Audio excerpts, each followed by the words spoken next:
सदा भवानी दाहिनी किशन मुख रहो गणेश। पांच देव मिली रक्षा करो ब्रह्मा विष्णु महेश। गुरु भाई गुरु बहन, आज एक माँ दुर्गा की कथा सुनाने जा रहा हूँ, नवरात्रि कथा, जो कृपया ध्यान पूर्वक सुनिएगा। जो भी इस कथा को ध्यान से सुनेगा उसका ऊपर माता रानी के कृपा बने रहेगा और उनके घर में धन धान की वृद्धि होगी, दरिद्रता नहीं आएगी, क्योंकि नवरात्रि का दिन है। माँ दुर्गा के कृपा सदैव उनके ऊपर बना रहेगा।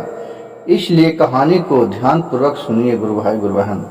गुरु भाई गुरु बहन, बहुत पहले की बात है, पूर्वी की बात है कि एक नंदू नाम का ब्राह्मण रहते थे। उसका एक हरियर नाम का पुत्र था। पुत्र को अपने शिक्षा ग्रहण करने के लिए पहले जंगल में गुरु शिष्ट लोग रहते थे, गुरु लोग, उन्हें गुरुकुल में वो ब्राह्मण अपने पुत्र को शिक्षा ग्रहण करने के लिए धर लाए। और बहुत ही बेचारे ब्राह्मण थे जो गरीब थे। वो क्या करते थे कि नित्य दिन सुबह सुबह उठकर ब्रह्म मुहूर्त में मना कि जा करके लोगों के घर में माँ दुर्गा की कथा सुनाया करते थे, जिससे कुछ धन दान मिल जाता था, जिससे आकर के अपने परिवार को पालन पोषण करते थे। उनकी पत्नी भी थी जो नित्य दिन दुर्गा माँ की पूजा करती थी। दोनों पूजा करते करते उसी से जीवन गुजारा कर चलने लगा। एक दिन पत्नी ने बोली अपने ब्राह्मण से कि हे ब्राह्मण देव, पति देव, हम लोग तो नित्य दिन माँ दुर्गा की पूजा करते हैं, अब इससे खाने भर ही पैसा होता है, हम लोग के जैसे तैसे गरीबी में जीवन बीत रहा है। अब लग रहा है कि हम लोग के माँ दुर्गा कभी भी अच्छे समय नहीं दिखाएंगे, क्या करूं। इसके ऊपर ब्राह्मण उसकी पत्नी के ऊपर ध्यान नहीं दिया। लेकिन पत्नी हर घर में गुरु भाई गुरु बहन ऐसे होते हैं कि अगर नहीं ध्यान दे और उसका बात नहीं मानते हैं तो उन लोग ज़्यादा व्याकुल हो जाती है। वो चाहती है कि तुरंत हमें घर जाए। लेकिन कितना के भी है जो आत्मविश्वास होता है, आत्मा पर निर्भर होता है, उसके तन मन धन आत्मा जो पुकारते हैं वही सुनता है। तो उसी जो ब्राह्मण था उसका आत्मा था कि माता रानी जरूर एक दिन हमें अच्छा दिन दिखाएंगे। वो अपने पत्नी के कहे बात पर वो कुछ नहीं सुने और दिन पर दिन वो अपने जाकर के दुर्गा माँ के घर घर में कथा कहानी सुनाया करता था। और जो भी वहाँ से टूटा फूटा मिल जाता था, थोड़ा बहुत दान दक्षिणा, वो आकर के अपने परिवार को खाते थे और खिलाते थे। कोशिश करते करते दोनों धीरे धीरे बूढ़ा हो गए। अब उससे तो शरीर से चला भी नहीं जाता था, इतना ब्राह्मण बूढ़ा हो गया। अब उसका पत्नी के तो और चिंता में होने लगा कि कम से कम पति चलते थे तो पूजा पाठ करके कुछ खाने के लिए तो लाते थे, जिससे हम लोग खाना खाकर अच्छे तरह गुजर बसर कर रहे थे। अब तो उस पर भी आफत हो गया। देखिए, जब किसी को अच्छा दिन आता है गुरु भाई गुरु बहन, तो कुछ कष्ट सहन नहीं पड़ता है। भगवान परीक्षा लेते हैं और उसी कष्ट से जब किसी को ज्यादा तकलीफ होता है तो कहावत है कि ज्यादा सुख हो तो हंसिया ना और ज्यादा दुख हो तो रोइहा ना। ज्यादा सुख किसी को हो जाता है गुरु भाई गुरु बहन तो नितराना नहीं चाहिए, लोगों के ऊपर हंसना नहीं चाहिए, अभिमान नहीं करना चाहिए, क्योंकि उससे देवता देवी का भी कचोट होता है मन में। लेकिन किसी भी चीज तुरंते अगर पेड़ रोपते हैं तो फल नहीं देता है, उसके लिए कुछ समय बिताना पड़ता है, कुछ समय बीतता है। इसी तरह माता रानी देखिए किस तरह इसको अच्छे दिन आया, इसके बारे में इस कहानी में चर्चा बहुत अनोखी है। और कहानी को बीच में छोड़ने का कदापि नहीं कीजिएगा, नहीं तो माता रानी आप पर रुष्ट हो जाना। ये जहर के समान भी आप पर प्रभाव पड़ सकता है, इसलिए कहानी को ध्यान से सुनिए। ब्राह्मण जब बूढ़ा हो गए, वलचार हो गए, तो धीरे धीरे उसको जो बेटा था उसका नाम था हृदयानंद। हरिहर जो ब्राह्मण थे वहां से शिक्षा ग्रहण करके आए, लेकिन वो भी अपने पिता के समान पूजा पाठ को कराने के लिए चले और रोज पूजा पाठ कराते थे, माता रानी का भजन सुनाते थे, कथा कहते थे, दुर्गा माँ का, देवी माँ का, सभी का, और जो भी कुछ मिलता था उसे ला करके अपने माता पिता के खाना उना खिलाते थे। जितना भी दिल का कष्ट हो वो लोगों के पास नहीं कहता था। वो ब्राह्मण थे, उसका लड़का, वो जानता था कि लोगों के पास कहेंगे इससे हमें और हंसी उड़ाता है। कोई भी गरीब आदमी हो, किसी को तकलीफ हो तो लोगों के पास सुनाएगा तो बहुत सा लोग ऐसा है, गुरु भाई गुरु बहन, उसका तकलीफ सुनकर और मजा लेता है, उससे और उसको दबाव देता है कि ये तो गरीब है, इतना पैसा में काम करवे करता है। उसी तरह बेचारा नित्य दिन एक दुर्गा माँ के मंदिर था जहाँ जाकर के पूजा पाठ कराता था, कथा लोगों के सुनाता था घर घर जा करके, और जो भी मिलता था दान दक्षिणा उसे लेकर के अपने घर आता था और अपने माँ पिता को खिलाता था। और माता रानी के पास जाकर के वो दुआ मांगते थे, रो रो कर मन ही मन बोलते थे, माता रानी हमें कब अच्छा दिन दिखाइएगा आप माता, आप हमारी माँ हैं, हम आपका बालक हो माँ, आप हम पर दया नहीं कीजिएगा तो कौन करेगा माँ, हे माँ आप हम पर दया कीजिए माँ। इतना करुणा मैं से कहते थे। माता रानी की कृपा देखिए किस तरह उदय हुआ। माता रानी को ध्यान टूटा कि इसका पिता भी हमारे भक्त थे, इसका बेटा भी हमारे भक्त थे, इसका इतना बेचारा का कष्ट है, इसके पास अगर धन दौलत रहता है तो बेचारा सुखी संपन्न रहता है। लेकिन देखिए इसका आज जो चर्चा कथा माता रानी का कर रहे हैं, कितना लोग इन्हें सुन रहे होंगे इस बात को।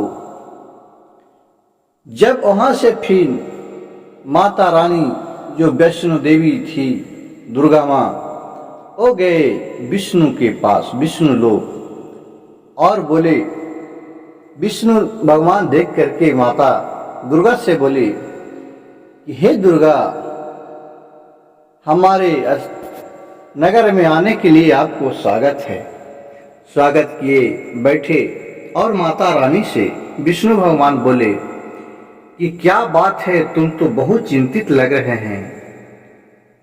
तो दुर्गा माँ ने बताए कि हे विष्णु भगवान, क्या कहे, मृत्यु भुवन पर एक हमारे बहुत ही परम भक्त हैं, उनके पिता भी नित्य दिन सुबह उठकर ब्रह्म मुहूर्त में जाकर के पूजा पाठ करते थे, लोगों के पास कथा कहानी सुनाते थे, जो भी उससे मिलता था वो खा करके अपनी जीवन व्यतीत करते थे।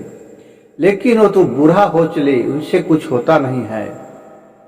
उसका बेटा भी है तो अपने पिता के बताए हुए मार्ग पर चला, वो भी पूजा पाठ करता है।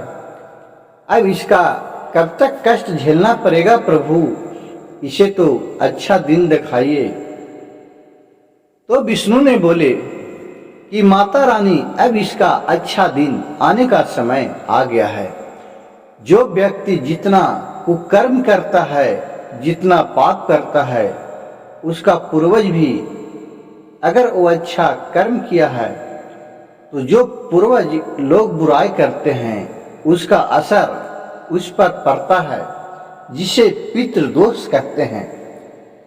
तो जब तक उसका दोष असर रहता है, जब तक बेचारे को कष्ट झेलना रहता है, और धीरे धीरे ये अपने पुण्य से उस पाप को बराबर करते हैं, तो फिर सच्चाई ऊपर आता है, धर्म ऊपर आता है, तो फिर पाप को दबा देता है।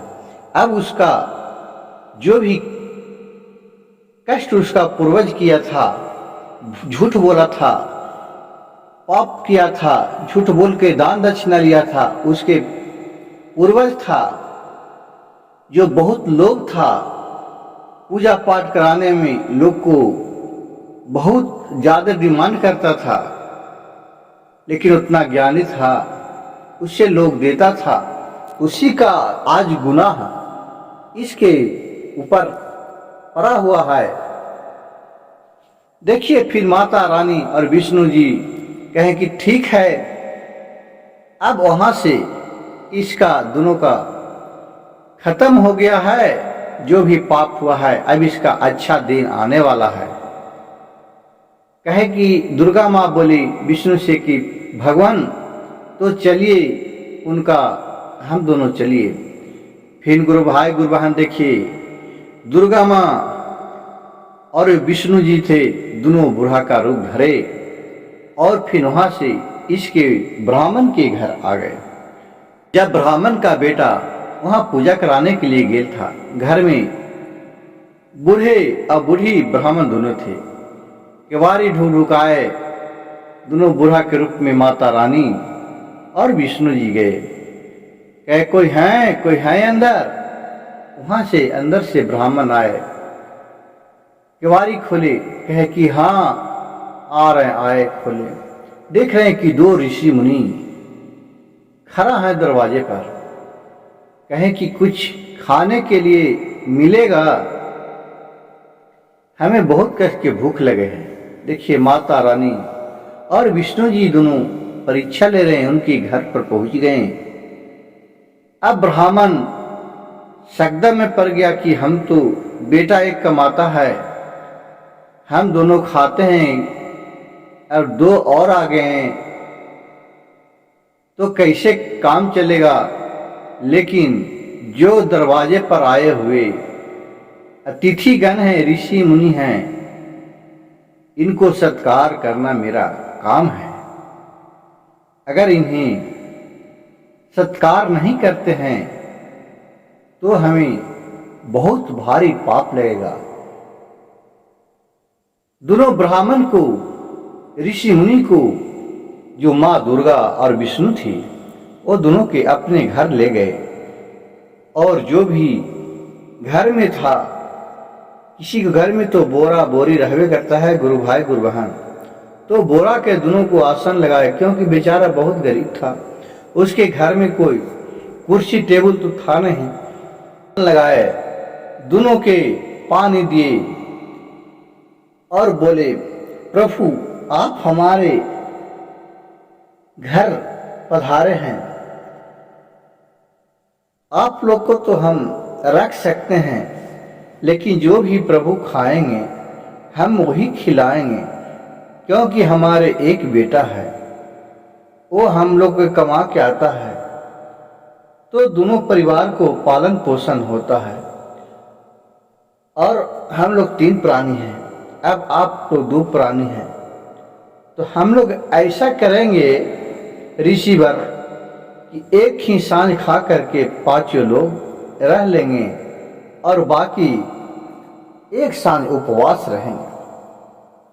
इतना कठोर करने में वैष्णो देवी माँ दुर्गा और विष्णु भगवान दोनों जो ऋषि मुनि के रूप में थे, वो दोनों देख रहे थे, ध्यान से सुन रहे थे। फिर ब्राह्मण के बोले कि ब्राह्मण देवता आप चिंता नहीं कीजिए, मैं आपके घर आए हैं, आप हमें रहने के लिए बोले, हम आपके घर रहें। लेकिन इससे खाने में आपको भर दम हम लोग खाएंगे खाना। जो दुर्गा माँ थी वो एक पित्तर का बर्तन दिए निकाल के, 2 तसली दिए और थाली दिए,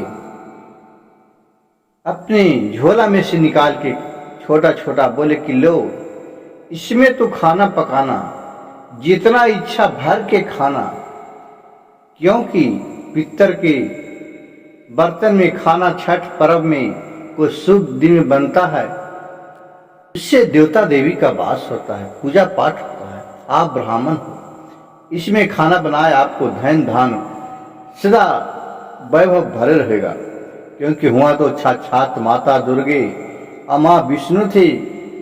जब विष्णु रहेंगे वहाँ तो लक्ष्मी भी आ जाएगी, माता रानी रहेगी, उनके ऊपर सारी तरह का कष्ट हर लेंगे। कष्ट हरनी माता जगदम्बा माता भवानी। तो वहाँ से उनके पास रहने लगे, खाना बनाए और प्रात में निकाल के सबको खाए, बेटा भी आए, बेटी भी खाए, लेकिन उसमें भी खाना तो पर भी बचे रहे। ये सब देख करके ब्राह्मण समझ गए ये कोई मामूली ऋषि मुनि नहीं है, ये बहुत बड़े पहुंचे ऋषि मुनि है, क्योंकि इतनी सा बर्तन में हम लोग बहुत दिन से कंगाल थे, पूरा खाने के लिए भर दोनों साथ सोचते थे, इतना बर्तन में हम लोग भर दम खा लिए। उनको बहुत सेवा टहल करने लगे माता रानी को, वो दोनों जो ऋषि मुनि थे दोनों।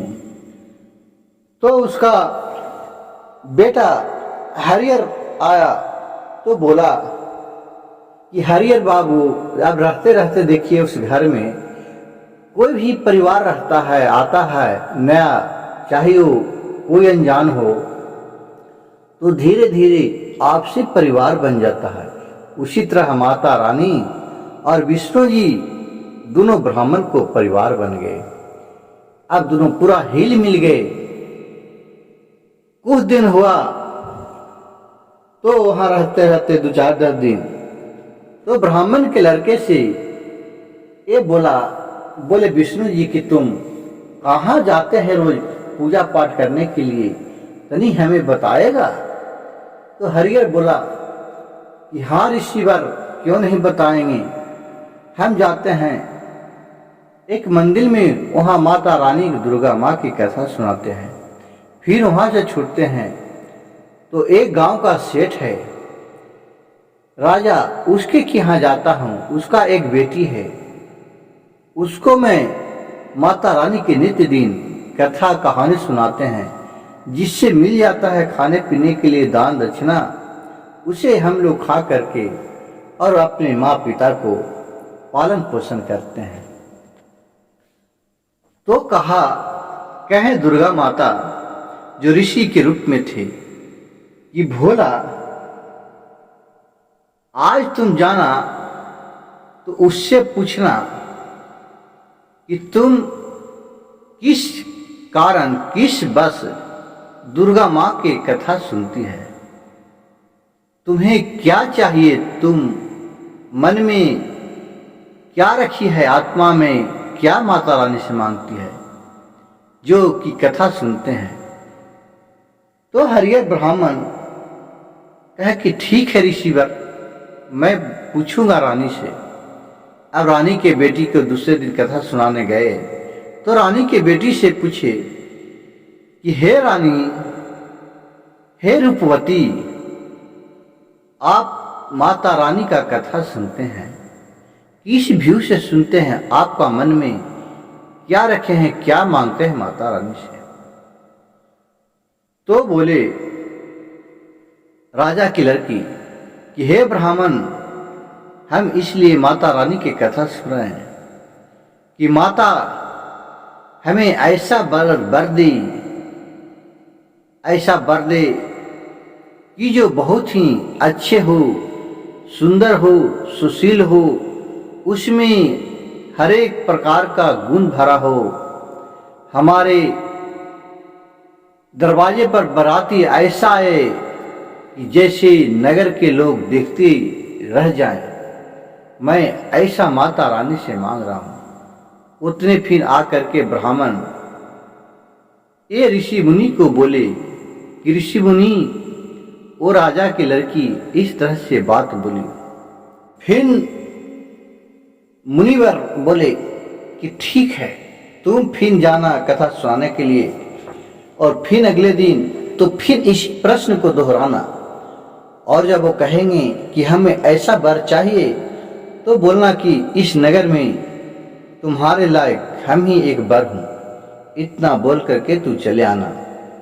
इतना बार ऋषि का सुन करके जो ब्राह्मण के लड़का था बोला कि ऋषिवर, अगर हमने यह बात बोले तो हमें राजा मरवा देगा।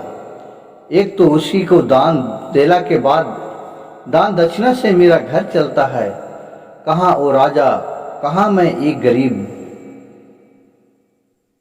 कहा कि जो विष्णु रूप ब्राह्मण ऋषि मुनि थे और माता दुर्गा थी, बोले कि देखो, अगर तू नहीं बोलेगा तो मैं अपने तपोबल से तुम्हें जला के भस्म कर दूंगा, तुम्हें पूरा परिवार को। और तुम अगर कह के आएगा तो जो भी होगा जो हमारे ऊपर छोड़ देना। तू माता रानी का मानता है ना कि मेरा माता रानी सब कष्ट को दूर करेंगे, तुम्ही के ऊपर तो छोड़ देना, वो सब आपको कष्ट दूर करेंगे। अब वो ब्राह्मण के लड़का तो सोच दम में पड़ गया कि अगर मैं नहीं भी बोलता हूं तो ये दोनों हमें तुरंत भस्म कर देंगे अपने तपोबल से। इसलिए अच्छा तो राजा के लड़की से कहीं देना ठीक है, अगर वो मरवाएगा भी तो कुछ दिन का हमें समय देगा। फिर डर से थरथराने लगे ब्राह्मण का लड़का और बोले, सीख है ऋषि मुनि, मैं जाकर के कहूंगा। और जाकर के फिर कथा सुनाए और फिर वही प्रश्न किए कि हे रानी, हे रूपवती, तुम्हें माता दुर्गा को किस कारण क्या मांगती है, उनसे कथा सुनती है, तो आप मन में क्या रखे हैं। तो लड़की बोली कि हम ऐसा चाहते हैं कि इस नगर में कोई ऐसा राजकुमार नहीं हो जिस देखने में बहुत रूपवती हो, रूपमान हो, और बरियाती जब आए ऐसा सज धज के कि जैसा लगे कि इस लोगों तक दूर दूर में इसका चर्चा हो। कहें उस ब्राह्मण कि हमें तो हमसे अच्छा पति आपको और कोई मिल ही नहीं सकता है। इतना बात सुनकर के रूपवती रानी थी, रानी की बेटी उस पर बहुत कस के गुस्सा हो गया और वहां से ब्राह्मण का लड़का चले आया घर। अब ये बात सुनकर के रानी की बेटी अपने पिताजी को खबर दिए। पिताजी तो पूरा तिलमिला उठा, कहा कि लाओ, आज उस ब्राह्मण की इतना औकात है कि जो हमारे दिए हुए दान पर खाना खाता है वो हमारी बेटी से शादी करने का बात करता है। वो कुछ मंत्री को बुलाए तो कुछ मंत्री ने आकर के उन्हें सलाह दिया कि देखिए राजा, अगर उसको आप मंगवा लेते हैं अपने घर, बंदी बनवा लेते हैं, उसको मार दीजिएगा ब्राह्मण को, तो आप पर ब्राह्मण दोष लगेगा, आपका कुल में इसका छत्र छाया, आप बहुत ही इसका दोषी हो जाएंगे। इसलिए हमें यह नर्म निवेदन है कि उससे कुछ ऐसा प्रश्न किया जाए, ऐसा उसको भार दिया जाए कि वो कर ही नहीं पाएगा, तो शादी कहाँ कर पाएगा। तो राजा ने बोला कि ठीक है, उसे बुलाया जाए। अब वहां से ये सब बात कहवे किया कि वहां से दिख रहा है कि सैनिक आकर के दरवाजे पर खड़ा हुआ, केवाड़ी ढूंढा रहा, ये थरथरा रहा था बेचारे। लेकिन ऋषि मुनि कहा कि जाओ। जो ऋषि मुनि थे, माता दुर्गा और विष्णु जी बोले कि जाओ, केवाड़ी खोलो, किसी तरह का दिक्कत नहीं है, तुम किसी तरह का नहीं सोचो, माता रानी सब आपके मनोकामना पूर्ण करेंगे। बोले कि तुम्हें अभी इसी वक्त राजा बुलाया है अपने कचहरी में। आकर के फिर पंडित ब्राह्मण से बोले, ऋषि मुनि से ब्राह्मण कि बेटा कि हे ऋषि मुनि, अब तो हमें राजा छोड़ेगा नहीं, अब तो हमें वो जान मार देगा। देखिए तुरंत कचहरी से ऑर्डर आ गया, सिपाही आ गया, हमें बुलाता है कचहरी पर। इसी से मैं ऋषि मुनि नहीं कह रहे थे कि हम नहीं कहेंगे, हम तो बहुत जाल में फंस गए। दुर्गा माँ बोले कि चिंता नहीं करो, जाओ तुम धैर्य से काम लो, जो भी वो कहेगा उसे तुम स्वीकार कर लेना, जाओ, हमारे ऊपर विश्वास है ना तुम्हें। तो बोले कि हाँ ऋषिवर, आपके ऊपर हमें विश्वास है। फिर कचहरी में गया राजा का लड़का, वहां बोला राजा कि ठीक है, तुम हमारे बेटी से शादी करना चाहता है, एक काम करो, तुम ऐसा बरियाती सज के आओ कि मेरे दरवाजे पर, आज तक किसी ने किसी नगर में किसी जेवार में नहीं बरियाती आया है।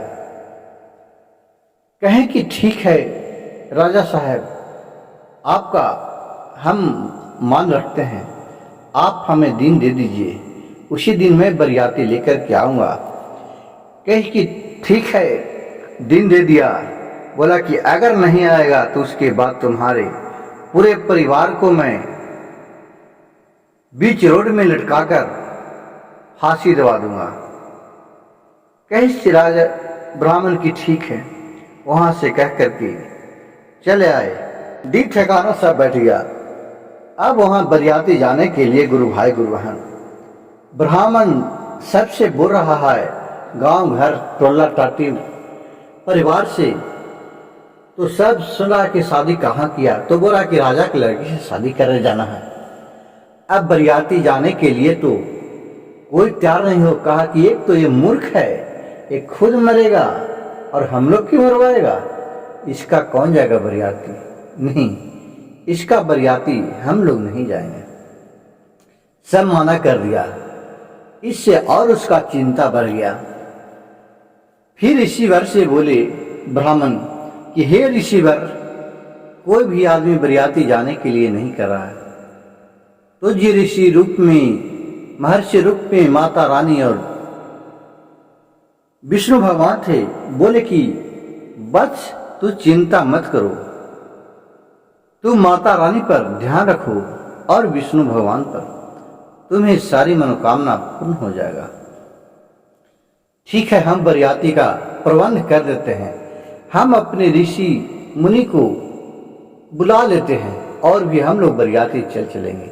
ये ऋषि मुनि को बरियाती में देखेगा तो आज तक तो ऐसा कोई नहीं देखा होगा। कहा कि हाँ प्रभु, आप भी ठीक है बात करते हैं। ऋषि मुनि बोले कि चलो, हम चार हैं ना, हम नहीं चार चलते हैं, तुम्हारे पिताजी हम। और कहा कि ठीक है, चलिए, अब माता रानी और विष्णु जी के ही ऊपर है, जो भी होगा देखा जाएगा। अब विष्णु जी और माता रानी वहां से बरियाती चले घर से निकले और सारी देवगण को आमंत्रित किए, जितना भी गंधर्व थे, पशु पंछी थे, सबको निमंत्रण दिए। सब मनुष्य रूप में आकर के बरियाती में चलने के लिए सम्मिलित हो गए। बरियाती पूरा नाचते गाने लगे, पूरा ढोल बाजे पूरा बजने लगा कि हाँ कोई बरियाती, आज तक तो ऐसा बरियाती किसी ने देखा ही नहीं था। देखिए गुरु भाई गुरु बहन, जिसके ऊपर भगवान का सदैव कृपा, जिसके बरियाती में भगवान सदैव है, माता रानी सदैव है, भले उनके पास क्या चीज का कमी, क्या नहीं देखने को मिले। आज हम एक पूजा पाठ करते हैं जिसमें हमें इतना खुशी मिलता है, जबकि उनका थोड़ा सा कृपया हमारे ऊपर रहता है। और वहाँ तो साक्षात माता दुर्गे और विष्णु थी, तो उस बरियाती के सोचिए कि कैसा नज़ारा होगा देखने में। अब यहाँ से बरियाती साज करके धूमधाम से चले राजा के नगर पहुंचे। राजा ने देखा कि इतना बरियाती कहाँ से आ रहा है, कौन आ रहा है, किसके आ रहा है घर।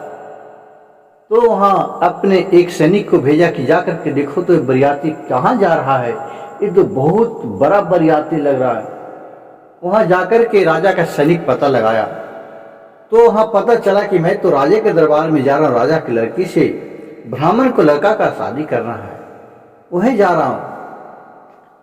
वो बात जाकर के वहां बताया। अब तो राजा का दिमाग ही उड़ गया कि बाप रे, जिसके पास एक रहने के लिए, खाने के लिए पैसा नहीं है, हमारे घर में आकर के काम करता है, उसके पास इतना आदमी, इतना संपत्ति, ये तो हमने सोचा भी नहीं था कभी। देखिए गुरु भाई गुरु बहन, बहुत सा मनुष्य के कोई काम करता है तो उसको नीच भाव से देखता है। किसी को नीच भाव से नहीं देखना चाहिए, क्योंकि किसके पास कितना है, जिसका क्षमता कोई नहीं जानता है। भले वो भिखारी है, लेकिन उसके पास क्या दिल है, क्या कर सकता है, उसके बारे में आपको अनुमान लगाना व्यर्थ है। फिर राजा ने अपने सभी को कहा कि जल्दी जल्दी सजावट करो। तुरंत राजा का हुक्म मिलते ही महल में भी पूरा सजावट हो गया। अब वहां भक्त स्वागत के लिए राजा निकली, ब्राह्मण के लड़का से शादी करने के लिए। देख रहे कि अब तो बरियाती आ गया तो हमें शादी करना ही पड़ेगा। वहां गए तो वहां देख रहे हैं कि 2 ऋषि मुनि भी उसमें शामिल है और 2 लड़का है जो बहुत रो रहा है।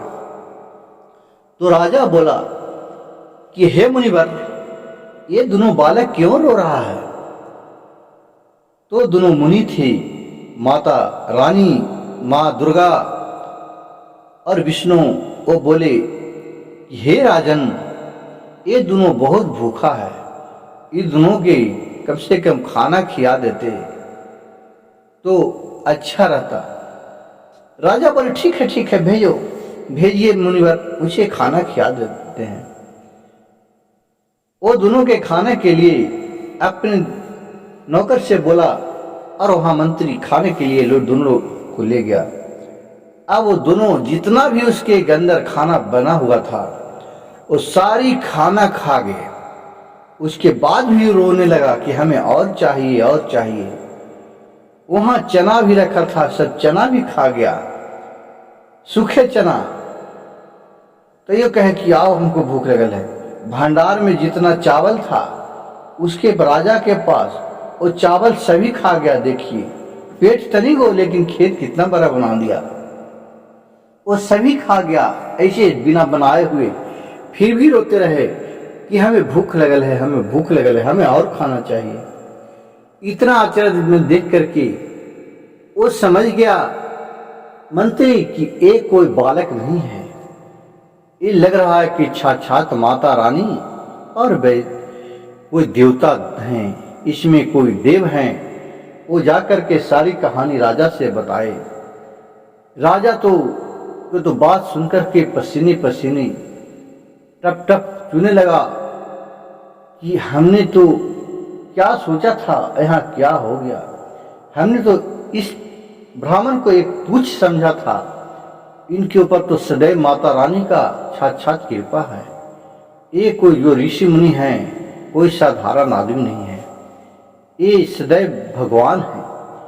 जा करके दोनों के चरण पर राजा गिर गया, बोला कि हे मुनिवर, आप लोग कौन हैं?